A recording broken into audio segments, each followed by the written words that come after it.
Hello everyone, Kalam batch history ಇದರ 9ನೇ video ಇದು. ಹಿಂದಿನ ವಿಡಿಯೋಗಳಲ್ಲಿ ಹೇಳಿದ ಹಾಗೆ ಹೆಚ್ಚು ಇಮೇಜಸ್ಗಳನ್ನು ಯೂಸ್ ಮಾಡಲಿಕ್ಕೆ ಪ್ರಾರಂಭಿಸ್ತಾ ಇದ್ದೇನೆ. ಸೊ ಇಲ್ಲಿ ಸಹ ನಾನು ಇಂಟರಾಕ್ಟಿವ್ ಸ್ಲೈಡ್ ಶೋವನ್ನು ಯೂಸ್ ಮಾಡ್ತಾ ಇದ್ದೇನೆ. ಸೊ ಇದನ್ನು ನೋಡಿ ನಿಮ್ಮ ಅಭಿಪ್ರಾಯವನ್ನು ತಿಳಿಸಬಹುದು. ಕಮೆಂಟ್ ಮೂಲಕ ಏನೇ ಇದ್ರೂ ನೀವು ಹೇಳಬಹುದು. ಹಿಸ್ಟ್ರಿಯಲ್ಲಿ ನಾವು ಸ್ಟೋನ್ ಏಜ್ ಅಲ್ಲಿಂದ ಶುರು ಮಾಡಿದ್ದೇವೆ. ಶಿಲಾಯುಗದಲ್ಲಿ ಮನುಷ್ಯ ಯಾವ ರೀತಿ ಬದುಕ್ತಾ ಇದ್ದ ಅಂತ ಒಂದು ಓವರ್ವ್ಯೂ ನಿನ್ನೆ ನಾವು ನೋಡಿದ್ದೇವೆ. ಇವತ್ತು ಲೋವರ್ ಪ್ಯಾಲಿಯೋಲಿಥಿಕ್ ಏಜ್, ಸ್ಪೆಸಿಫಿಕ್ ಆಗಿ ಅದರ ಬಗ್ಗೆ ನಾವು ನೋಡ್ತಾ ಇದ್ದೇವೆ.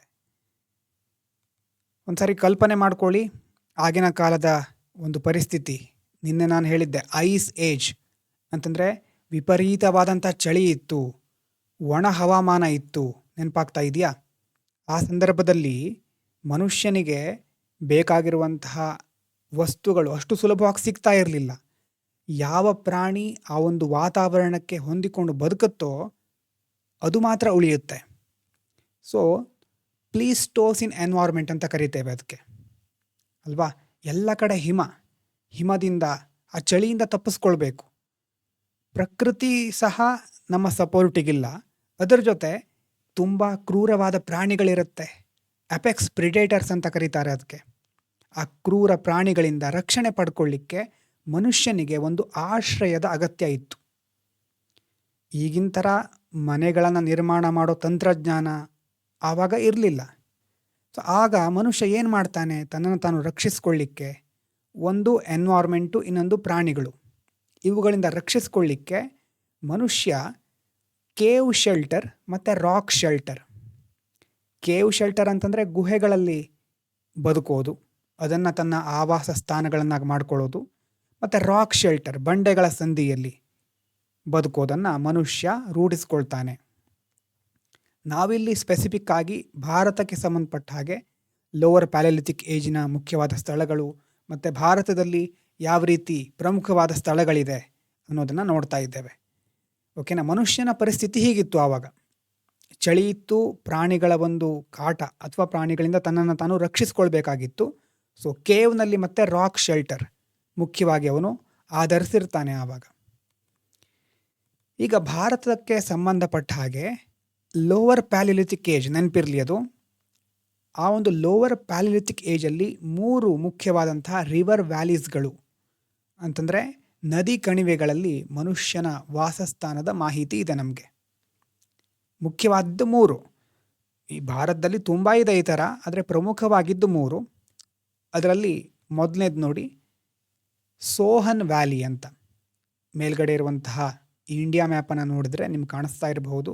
ಅದು ಈಗಿನ ಪಾಕಿಸ್ತಾನದ ಪಂಜಾಬ್ ಅಂತ ಹೇಳ್ತೇವೆ, ಆ ಭಾಗದಲ್ಲಿ ಇರೋದು. ಪಾಕಿಸ್ತಾನ್ ಪಂಜಾಬ್ ಪ್ರಾಂತ್ಯದಲ್ಲಿ ಇರೋದು ಸೋನ್ ಅಥವಾ ಸೋಹನ್ ನದಿ ಕಣಿವೆ ಅಂತ ಹೇಳ್ತಾರೆ. ಮತ್ತು ಉಳಿದ 2 ಎಲ್ಲಿ ಬರುತ್ತೆ ಅಂತಂದರೆ ಬೇಲನ್ ರಿವರ್ ಮತ್ತು ಭೀಮ್ಬೆಟ್ಕಾ ರಾಕ್ ಶೆಲ್ಟರ್.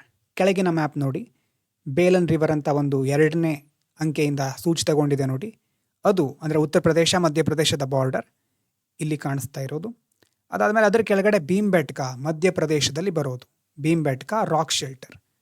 ಸೊ ಇದು 3 ಪ್ರಮುಖವಾದಂಥ ರಿವರ್ ವ್ಯಾಲಿ ಶೆಲ್ಟರ್ ಸಿಸ್ಟಮ್ಗಳು ಲೋವರ್ ಪ್ಯಾಲಿಯೋಲಿಥಿಕ್ ಏಜಲ್ಲಿ ಪ್ರಮುಖವಾಗಿ ಮನುಷ್ಯ ಇಲ್ಲಿ ವಾಸ ಮಾಡ್ತಾ ಇದ್ದ. ಈಗ ಒಂದೊಂದಾಗಿ ಆ ಒಂದು ಸ್ಥಳಗಳನ್ನು ಸ್ವಲ್ಪ ಡೀಟೇಲ್ ಆಗಿ ನೋಡೋಣ. ಸೊ ಮೊದಲನೇದು ಸೋಹನ್ ಅಥವಾ ಸೋನ್. ಇನ್ನೊಂದು ನದಿ ಇದೆ ಸೋನ್ ಅಂತ, ಅದು ಬೇರೆ. ಇದು ಸೋಹನ್ ಅಂತ ಹೇಳಬಹುದು, ರಿವರ್ ವ್ಯಾಲಿ. ಸೊ ಇದು ಎಲ್ಲಿ ಬರುತ್ತೆ ಅಂತ ಗೊತ್ತಾಗಿದೆ. Punjab province of present day Pakistan, ಇವತ್ತಿನ ಪಾಕಿಸ್ತಾನದ ಪಂಜಾಬ್ ಪ್ರೊವಿನ್ಸಲ್ಲಿ. ಇಲ್ಲಿ ಎಕ್ಸ್ಕವೇಷನ್ ಮಾಡ್ತಾರೆ. ಎಕ್ಸ್ಕವೇಷನ್ ಅಂತಂದರೆ ಆಗಿನ ಕಾಲದಲ್ಲಿ ಈಗ ಏನೇನಿತ್ತು ಅನ್ನೋದನ್ನು ಇತಿಹಾಸ ತಜ್ಞರು ವೈಜ್ಞಾನಿಕವಾಗಿ ಮೊದಲು ಗುರುತಿಸಿದ್ದು ನಮ್ಮ ಭಾರತದ ಉಪಖಂಡದಲ್ಲಿ, ಈ ಜಾಗದಲ್ಲಿ. ಅಂದರೆ ಪೂರ್ವ ಹಳೆ ಶಿಲಾಯುಗ ಅಂತ ಹೇಳ್ತಿದ್ದೀವಲ್ವ, ಲೋವರ್ ಪ್ಯಾಲಿಯೋಲಿಥಿಕ್ ಏಜ್ ಅಂತ. ಆ ಸಂಸ್ಕೃತಿಯನ್ನು ಮೊಟ್ಟ ಮೊದಲ ಬಾರಿಗೆ ವೈಜ್ಞಾನಿಕವಾಗಿ ಗುರುತಿಸಿದ್ದು ಈ ಒಂದು ಸೋನ್ ರಿವರ್ ವ್ಯಾಲಿಯಲ್ಲಿ. ಮತ್ತು ಹೇಗಿತ್ತು ಇಲ್ಲಿ ನೋಡಿ, ಸೋಹಾನಿಯನ್ ಕಲ್ಚರ್ ಅಂತ ಕರೀತಾರೆ ಅದಕ್ಕೆ.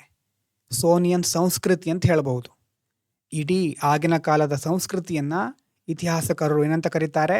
ಸೋಹಾನಿಯನ್ ಕಲ್ಚರ್. ಅವರೇನು ಮಾಡ್ತಾಯಿದ್ರು? ಈ ಒಂದು ನದಿ ಕಣಿವೆ ಅಂತ ಹೇಳಿದ್ವಿ.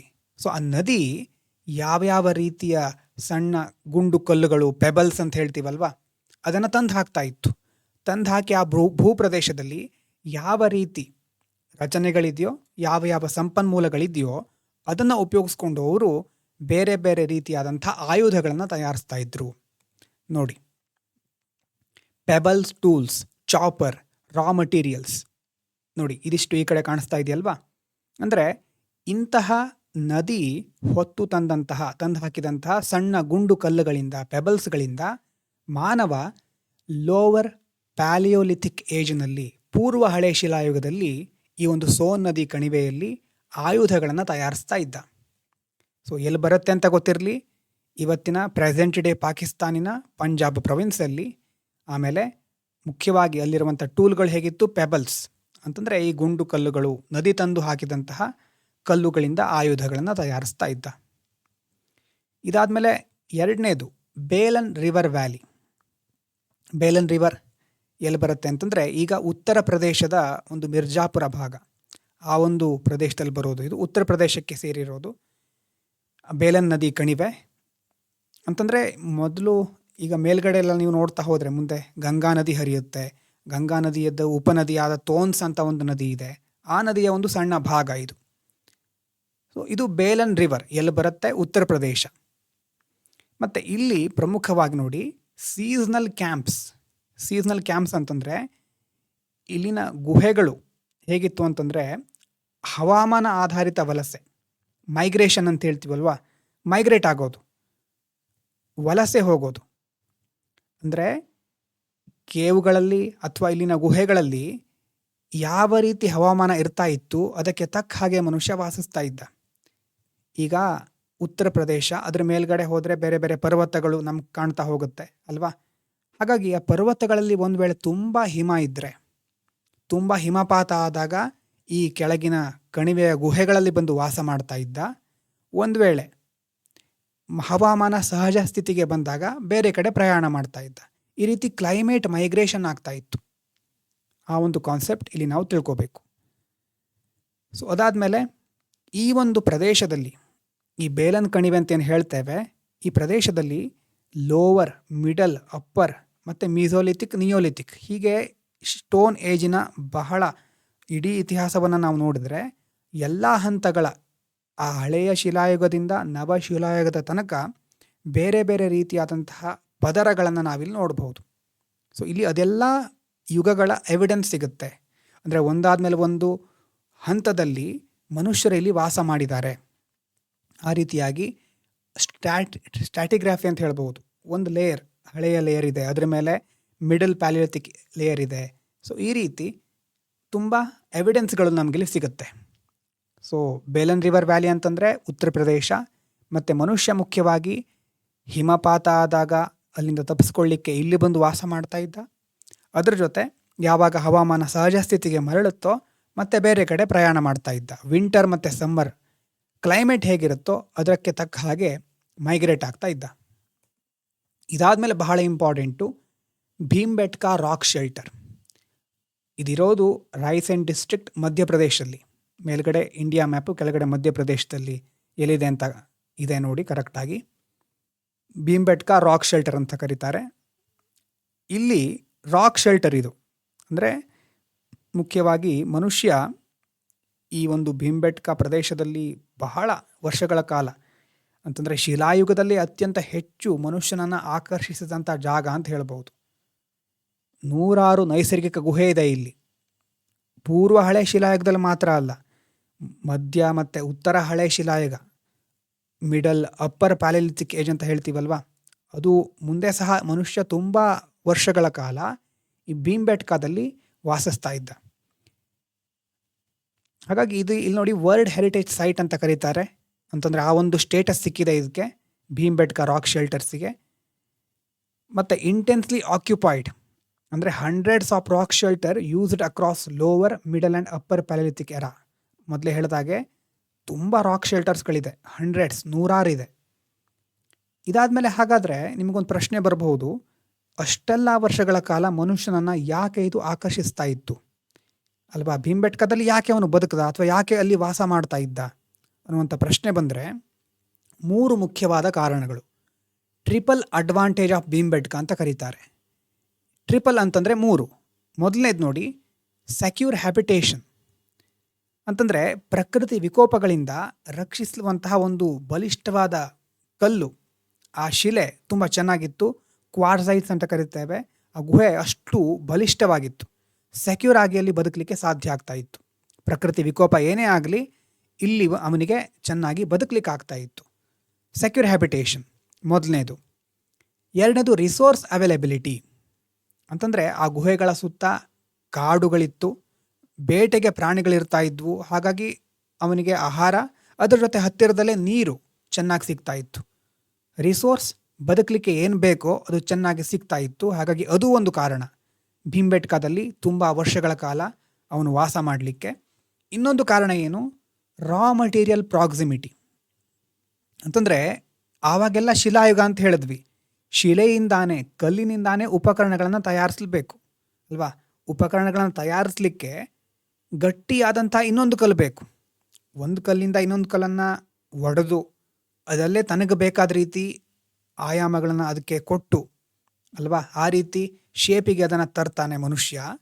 ಈಗ ಉಪಕರಣಗಳನ್ನು ತಯಾರಿಸಲಿಕ್ಕೆ ಬೇಕಾಗುವಂತಹ ಗಟ್ಟಿಯಾದಂಥ ಕ್ವಾರ್ಟ್ಸೈಟ್ ಮೆಟಮಾರ್ಫಿಕ್ ರಾಕ್ ಅದು ಈ ಗುಹೆಯ ಸುತ್ತ ಹೇರಳವಾಗಿ ಸಿಗ್ತಾ ಇತ್ತು, ತುಂಬ ಸಿಗ್ತಾ ಇತ್ತು. ಹೀಗಾಗಿ ಆ ಮನುಷ್ಯನಿಗೆ ಆಯುಧ ತಯಾರಿಸಲಿಕ್ಕೆ ಕಲ್ಲು ಹುಡುಕೊಂಡು ದೂರ ಹೋಗೋ ಅವಶ್ಯಕತೆ ಇರಲಿಲ್ಲ. ಸೊ ಮೂರು ಕಾರಣಗಳು ಭೀಮ್ಬೆಟ್ಕಾ ಹತ್ರ ಯಾಕೆ ಅಷ್ಟು ಮನುಷ್ಯರ ಒಂದು ವಾಸಸ್ಥಾನ ನಾವು ನೋಡ್ತೇವೆ ಅಂತ. ಸೆಕ್ಯೂರ್ ಹ್ಯಾಬಿಟೇಷನ್ ಅಂತಂದರೆ ಪ್ರಕೃತಿ ವಿಕೋಪ ಆದಾಗ ರಕ್ಷಣೆ ಮಾಡಿಕೊಳ್ಳಿಕ್ಕೆ ಒಳ್ಳೆಯ ಜಾಗ. ಆಮೇಲೆ ರಿಸೋರ್ಸ್ ಅವೈಲಬಿಲಿಟಿ ಅಂತಂದರೆ ಬೇಕಾಗಿರೋ ಸಂಪನ್ಮೂಲಗಳೆಲ್ಲ ಸಿಗ್ತಾ ಇದೆ. ಆಮೇಲೆ ಆಯುಧಗಳನ್ನು ತಯಾರಿಸಲಿಕ್ಕೆ ರಾ ಮಟೀರಿಯಲ್ ತುಂಬ ಚೆನ್ನಾಗಿ ಅಲ್ಲಿ ಸಿಗ್ತಾ ಇತ್ತು.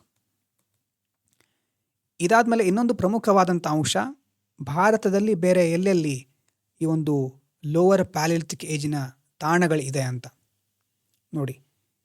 ಇಲ್ಲಿ ಕಲರ್ ಇದೆ ನೋಡಿ, ಆ ಕಲರನ್ನು ಅಬ್ಸರ್ವ್ ಮಾಡಿ. ಮೊದಲು ನಾರ್ತ್ ಅಂತಂದರೆ ಎಲ್ಲಿ ಕಾಶ್ಮೀರ ಕಣಿವೆ, ಅಲ್ಲಿ ನಾವು ಕಾಣಬಹುದು. ಅದಾದಮೇಲೆ ವೆಸ್ಟ್ ಅಂತಂದರೆ ಈ ಕಡೆ ರಾಜಸ್ಥಾನ, ಮತ್ತು ಎಲ್ಲಿ ಮೇವಾರ್ ಪ್ಲೇನ್ಸ್ ಅಂತ ಇದೆ, ಮತ್ತು ಗುಜರಾತ್ನ ಸೌರಾಷ್ಟ್ರ ಪ್ರಾಂತ್ಯ ಈ ಭಾಗದಲ್ಲಿ. ಅದಾದಮೇಲೆ ಮಧ್ಯ ಮತ್ತು ಪೂರ್ವ ಭಾರತ, ಈ ಮಿಡ್ಲಲ್ಲಿ ಕಾಣಿಸ್ತಾ ಇರುವಂತಹ ಮಧ್ಯ ಭಾರತದಲ್ಲಿ ಈ ನರ್ಮದಾ ಕಣಿವೆ ಇರಬಹುದು. ಪೂರ್ವ ಭಾರತದಲ್ಲಿ ಛೋಟಾನಾಗ್ಪುರ್ ಪ್ರಸ್ಥಭೂಮಿ ಬರುತ್ತೆ ಇಲ್ಲಿ, ಅಲ್ಲಿ. ಮತ್ತು ದಕ್ಷಿಣದಲ್ಲಿ ಡೆಕ್ಕನ್ ಪ್ರಸ್ಥಭೂಮಿ, ಅದಾದಮೇಲೆ ಕಾವೇರಿ ನದಿಯ ಉತ್ತರ ಭಾಗ. ಸೊ ಇದೆಲ್ಲ ಕಡೆ ನಾವು ಲೋವರ್ ಪ್ಯಾಲಿಥಿಕ್ ಸೈಟ್ಸ್ಗಳನ್ನು ನಾವು ನೋಡಬಹುದು. ಇಷ್ಟು ಇಲ್ಲೆಲ್ಲ ಅದು ಡಿಸ್ಟ್ರಿಬ್ಯೂಟ್ ಆಗಿತ್ತು ಅಂತ. ಈ ನಾನು ಹೇಳಿದ್ನಲ್ವ, ಇಲ್ಲಿ ಇಷ್ಟೆಲ್ಲ ನಿಮಗೆ ನೋಟ್ಸ್ನಲ್ಲಿ ಕೊಟ್ಟಿದ್ದೇನೆ. ಆ ಶಬ್ದಗಳು ಪ್ರತಿಯೊಂದು ಸಹ ನೋಟ್ಸ್ನಲ್ಲಿ ಇದೆ. ಈ ವಿಡಿಯೋ ನೋಡಿ ಆದಮೇಲೆ ಡಿಸ್ಕ್ರಿಪ್ಷನಲ್ಲಿ ಗೂಗಲ್ ಡ್ರೈವ್ ನೋಟ್ಸ್ ಲಿಂಕ್ ಇರುತ್ತೆ, ಅಲ್ಲಿ ನೀವು ಕನ್ನಡ ಇಂಗ್ಲೀಷ್ ಬೇಕಾಗಿರೋ ನೋಟ್ಸನ್ನು ಓದ್ಬೋದು. ನೋಡಿ, ಪಕ್ಕದಲ್ಲಿ ಇನ್ನೊಂದು ಇಮೇಜ್ ಇದೆ ನೋಡಿ. ಇದು ಬಹಳ ಪ್ರಮುಖವಾಗಿರೋದು. ಪ್ರಿಲಿಮ್ಸಲ್ಲಿ ಕೆಲವೊಂದು ಸಾರಿ ಕನ್ಫ್ಯೂಸ್ ಮಾಡ್ತಾರೆ. ಈಗ ಭಾರತದಾದ್ಯಂತ ಈಗ ಬೇರೆ ಬೇರೆ ಕಡೆ ಮಿಡಲ್ಲು, ನಾರ್ತು, ಸೌತು ಎಲ್ಲ ಕಡೆ ಶಿಲಾಯುಗದ ತಾಣಗಳಿದೆ. ಆದರೆ ನೋಡಿ, ಗಂಗಾ ಮತ್ತು ಸಿಂಧೂ ನದಿ, ಆ ಅಲ್ಯುವಿಯಲ್ ಪ್ಲೇನ್ಸ್ ಅಂತ ಕರಿತೇವೆ, ಅಂದರೆ ಮೆಕ್ಕಲು ಮಣ್ಣಿನ ವಲಯ, ಅಲ್ಲಿ ಯಾವುದೇ ಪುರಾವೆಗಳು ಸಿಕ್ಕಿಲ್ಲ. ಈ ಹಳೇ ಶಿಲಾಯುಗ ಅಥವಾ ಲೋವರ್ ಪ್ಯಾಲಿಥಿಕ್ ಏಜಿನ ಯಾವುದೇ ಪುರಾವೆ ಸಿಕ್ಕಿಲ್ಲ ಇಂಡಸ್, ಗಂಗಾ ಈ ಒಂದು ಭಾಗದಲ್ಲಿ.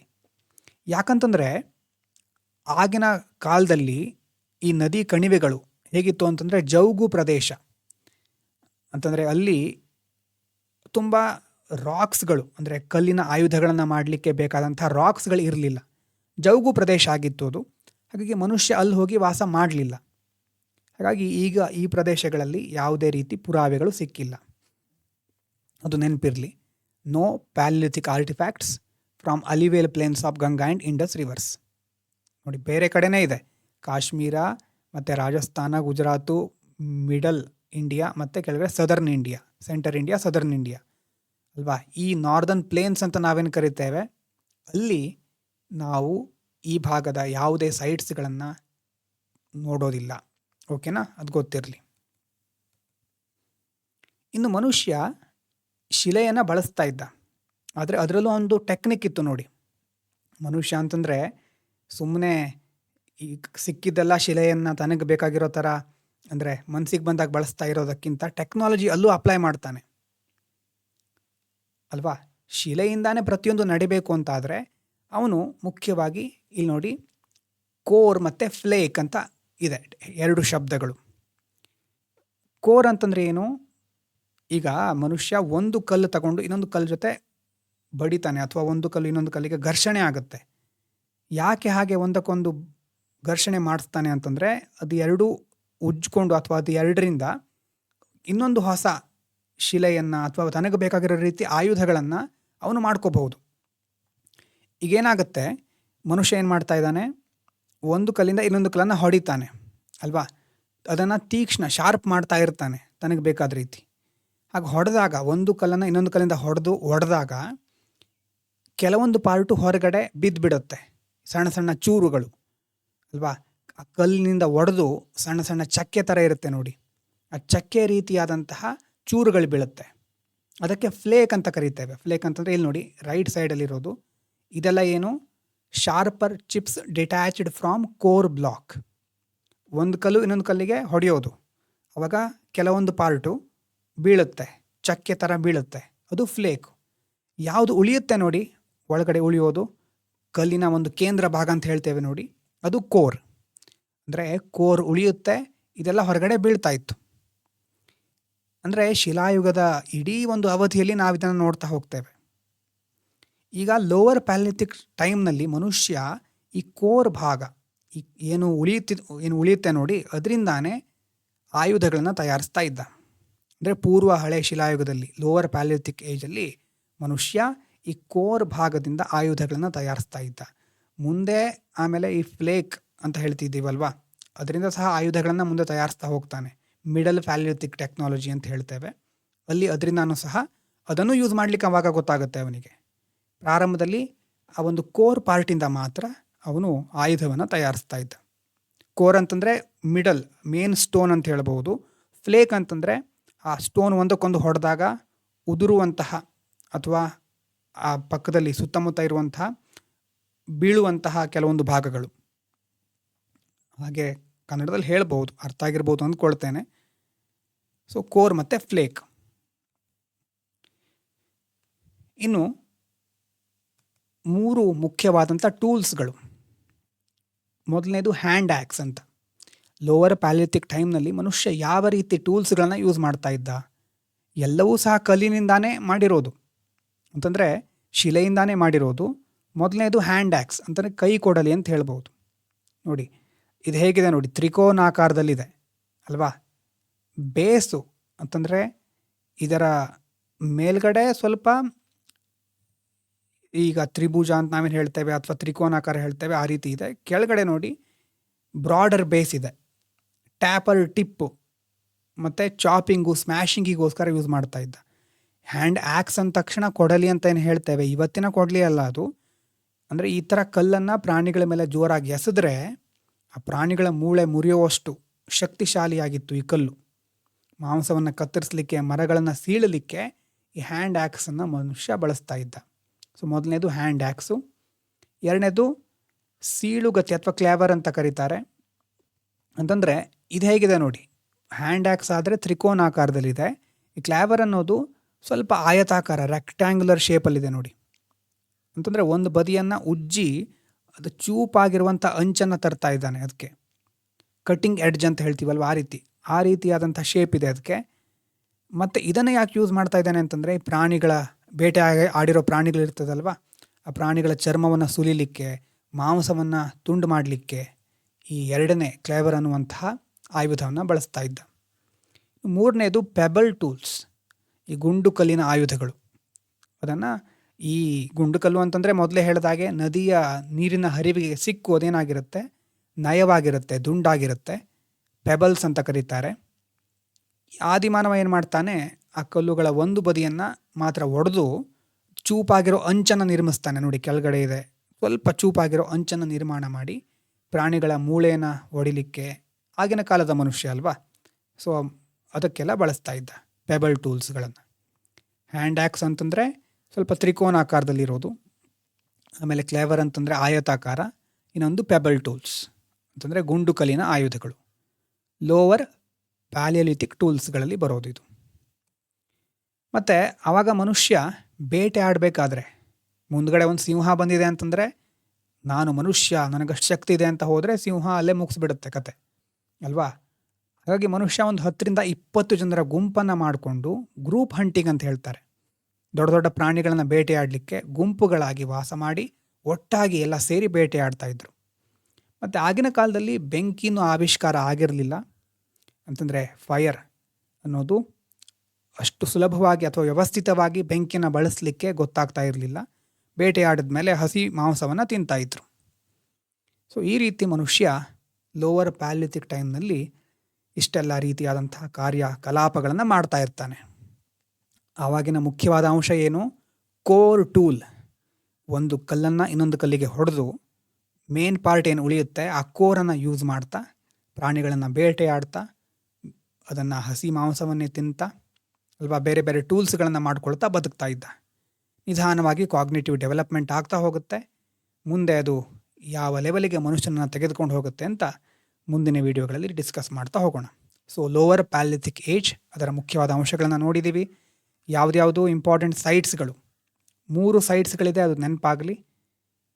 ವಿಡಿಯೋ ನೋಡಿ ಆದಮೇಲೆ ನೋಟ್ಸ್ ಇರುತ್ತೆ, ಅದನ್ನು ಚೆನ್ನಾಗಿ ಓದಿದರೆ ಖಂಡಿತ ಅರ್ಥನೂ ಆಗುತ್ತೆ, ನೆನಪು ಇರುತ್ತೆ. ಓಕೆನಾ? Thank you so much.